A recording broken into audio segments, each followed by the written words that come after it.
If you're taking synthetic insulin for type 2 diabetes and your dose only ever goes in one direction, up, I need you to hear something nobody at the pharmacy counter is ever going to say out loud. Your cells are not failing to listen. They're doing the one thing that keeps them alive, and the treatment ignores this fact. In the full synthetic insulin trap file, I laid out 8 published receipts from the peer-reviewed record. Tonight, I'm pulling one of those receipts out of the folder and putting it under the microscope. It explains the climbing dose better than anything else in modern medicine. I call it the glucose circuit breaker. Once you see how it works, the rising dose on your prescription stops being a mystery and starts being a prediction. If you follow the current logic, the climbing dose isn't an accident, it's an inevitability. But before we go any further, get the map. Stop this video now, go to the link in the description and download your free 90-day cellular repair guide. Open it to the section titled, Why Nothing Has Worked. What I'm about to show you is the exact biological cascade it describes. You need to see the flowchart while I explain the evidence. Firstly, let's start with what insulin actually is. It's not a fuel source, it's a messenger.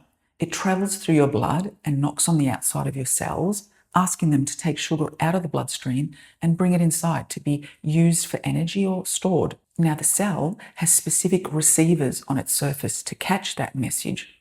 Think of these receivers as the cell's doorbell. Now, what happens when the doorbell never stops ringing?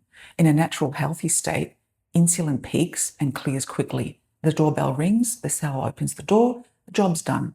But when there's too much insulin in the blood, day after day, because of the modern diet and synthetic dosing, the cell does something deliberate. It pulls its doorbells back inside the cell wall.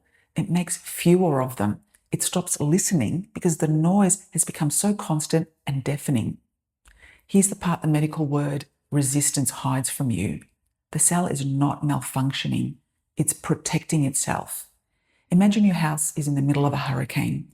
If you leave your front door wide open, the wind and the rain will destroy everything you own. So you lock the door, you board up the windows. You aren't resisting the air, you're protecting the structure. If a cell let in every drop of sugar that high insulin demanded, it would take in more fuel than it can safely consume. It would literally explode from the internal pressure of metabolic waste. So it does the intelligent thing. It turns down the volume, it trips its own circuit breaker. That isn't damage, that's a survival move your body has used for millions of years. But watch what the standard treatment does next. Your glucose reading comes back high because the message isn't getting through to the cell. The sugar is stuck in the blood because the cell has boarded up its windows. Instead of asking why the hurricane is blowing, the doctor raises the dose. More synthetic insulin, a louder message, a bigger hammer hitting that doorbell.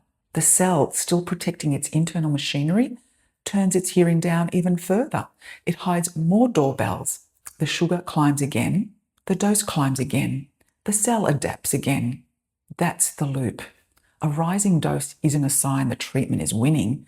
It's the visible trace of the cell trying to survive the treatment. More insulin causes the very deafness that calls for even more insulin. This is the definition of a trap. But here's the smoking gun in this case file, the part that turns this from a mistake into a crisis. There's a dangerous price for forcing glucose into a cell that has already tripped its circuit breaker. When synthetic insulin forces that doorbell to ring at a higher volume, it eventually forces the cell to crack the door.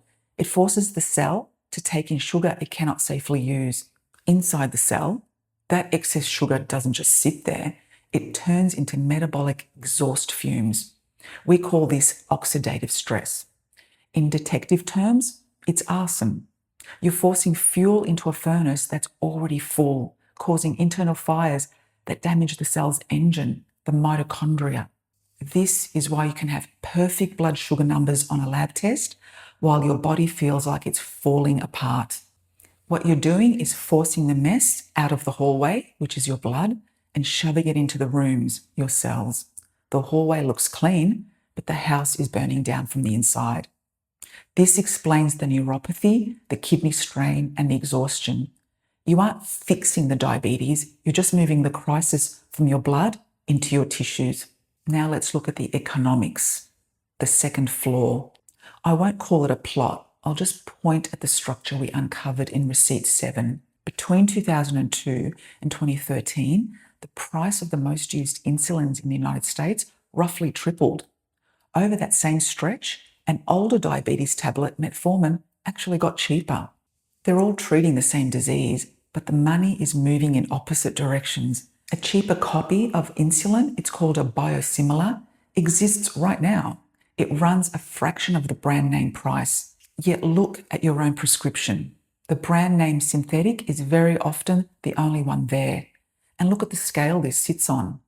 A peer-reviewed projection in The Lancet has global insulin climbing to roughly 634 million vials a year by 2030. That is one of the largest, fastest growing drug markets on earth. I won't assign motive to the individuals in this system. I'll only point at the structure. This is a system with a powerful commercial incentive to keep you on the climbing dose, not to end it. When the solution to the problem is more of the product, and the product is what's driving the loop, the system has no financial reason to show you the exit. So here is what you do with this evidence. From this moment, your rank is Sherlock.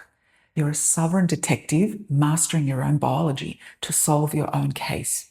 You're no longer a passive patient waiting for a verdict. You're an investigator demanding the truth. You don't need a confrontation at your next appointment. You need one precise subpoena, a question that compels a real answer. Take this question to your doctor at your next visit. My insulin dose keeps going up every year. I've been reading the evidence that taking more insulin can actually make my cells hide from that insulin, which forces me to need an even higher dose. Do you think that's what's happening with me? And what can we change in my plan to stop the flood of sugar at the start, instead of chasing it with more insulin? And if you can't help me lower the load, can you refer me to someone who can? Watch your doctor's face when you ask that. You're moving the conversation from management to mechanism. And if your doctor won't look at that data, or if they tell you that diet doesn't matter once you're on insulin, you have 4 doors to take back your health. Door number 1, the 90-day cellular repair guide. Download it at the description box below. This isn't a brochure, it's a workbook. Go to the 90-day scorecard. Stop guessing and start tracking your own evidence base weekly. If you don't measure the repair, you won't believe it's happening. Door 2. This is phase 2 in your guide.